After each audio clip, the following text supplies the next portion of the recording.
sometimes easy to look from a distance at the rich and famous and presume that all that glitters really does come from golden lives. But scratch the surface of Tinseltown, and often we find that even for the biggest celebrities, the glow has come from within. We called on one of Hollywood's all-time greatest leading ladies the other day and learned a lot about true grit. Singing in the rain, just singing in the rain. What a glorious feeling, I'm happy again. Walk down the lane with a happy refrain and singing, just singing in the rain. You know what you're leaning on? She is 61, yet she works her audience with the energy of a 16-year-old. The age Debbie Reynolds was when she did her first Hollywood movie. And I forget what movie I had. A first kiss was with Dick Powell. It was a romantic debut which launched Debbie Reynolds on a career as America's sweetheart. It would also lead her to the bad years as America's heartbreak kid. While she was reaching superstardom in hit movies like Singing in the Rain, How the West Was Won, Tammy and the Bachelor, and the unsinkable Molly Brown, the private woman, Mary Frances Reynolds, was being torn apart. Her personal agony would burst into the headlines in 1958 as the dumped wife of singer Eddie Fisher. Eddie left her for Liz Taylor during Liz's grief over the death of husband Mike Todd. Before producer Todd's death in a plane crash, Debbie and Eddie had been the storybook couple. A radiant bride and a handsome groom, Debbie and Eddie are finally Mr. and Mrs. Liz and Mike had been their best friends. Under Liz Taylor's spell, Eddie had left Debbie holding the baby.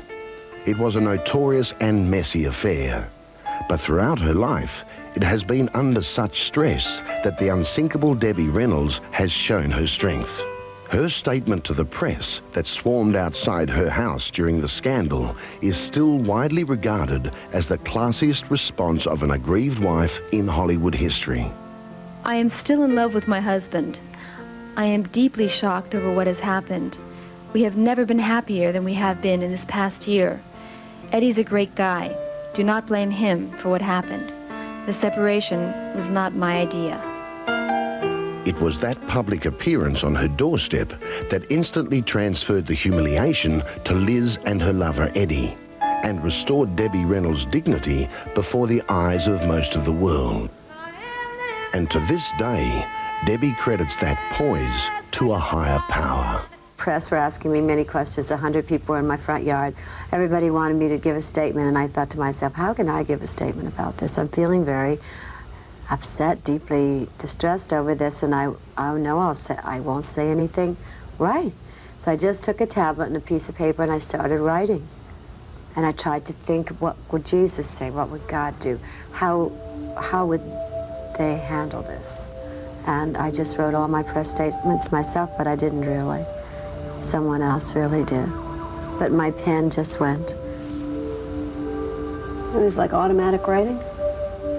I think it was just giving me the right insight, the right words to put down. It was a moment that has been preserved as one of the cornerstones of Debbie's strong relationship with her daughter, Carrie Fisher. I saved all the scrapbooks for my children to read, and my daughter said, "Who did all your press for you, Mother? Who did all of the press releases about the breakup?" And I said, "God did." And she laughed. She thought I was being clever. She said, "Oh, come on, Mother. Who was the head of the studio then?" I said, "I wasn't at the studio then." "I did. I wrote them, Carrie." "Mother, they're just too good, you know." I said, "Well, I didn't say I really wrote them. I told you who I wrote them." And I explained the story, that I prayed, that I put the tablet in my hands and a pen, and the tablet wrote itself. Those dark days were 35 years ago, and Reynolds says she has learned to forgive, if not forget, the Eddie and Liz affair. But it would not be the last time a husband would leave Debbie devastated. nor would it be the last time the world would see her triumph over the cruelest odds. At the end of 1960, she married Harry Carl, a one-time wealthy businessman who, for 10 years, secretly emptied Debbie's bank accounts with his gambling debts. Debbie hadn't a clue until one day, on impulse, she visited renowned psychic Jean Dixon. I thought I was happily married, and I didn't know I was in debt, and I knew nothing of any of this. And she saw me, and when I walked in, she said to me, "I'm so sorry to hear about your marriage, your divorce, and all of your debts, and it's so awful for you to have to start all over again." She said, "You're filled with anxiety, and you're filled with nerves, and what do we call it today, stress, and you're feeling what's wrong, and you don't know how to fix it. Well, you'll have to fix it. You'll have to divorce." Shocked by Dixon's psychic prediction, Debbie went home and confronted her husband, Harry Carl. Well, when I came home, I told him that I went to see a psychic and that she expressed a feeling to me that I had financial difficulties, and do I? And he hemmed and hawed, and he said, "Well, there are a couple of problems, but I don't want to bother you with them." I said, "Bother me. I have to know." So he wouldn't bother with, he denied them, so I went to the business managers. They had to tell me. Then I hired a lawyer to delve into it and to find out. And of course I was totally exposed and broke, that they had absconded with all my money, they and my husband. And what she said was exactly the truth. So I divorced him, I left him. The banks took all my homes, I had 3 homes. When I married my husband, I had a few million, and I had a home, and I had 2 cars, and I had nothing at the end of this, and $2 or $3 million in debt. It took me 10 years to pay it all off, and plus raise 3 more children of his. Since that day, Debbie Reynolds has learned to take life's hardest knocks and get back up. That's exactly what she is doing here at the Debbie Reynolds Hotel in Las Vegas. She insisted on paying off all her husband's debts and starting over again. She works every day, improving her hotel, saving to build her own theatre wing, with the energy of the unsinkable Molly Brown. Have you overcome the hurt? I've overcome the hurts that happened to me in the past.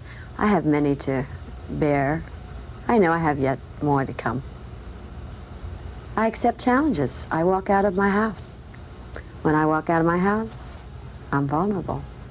But I prefer life like that. I prefer to be curious and to experience life than to stay home on the sofa with my African.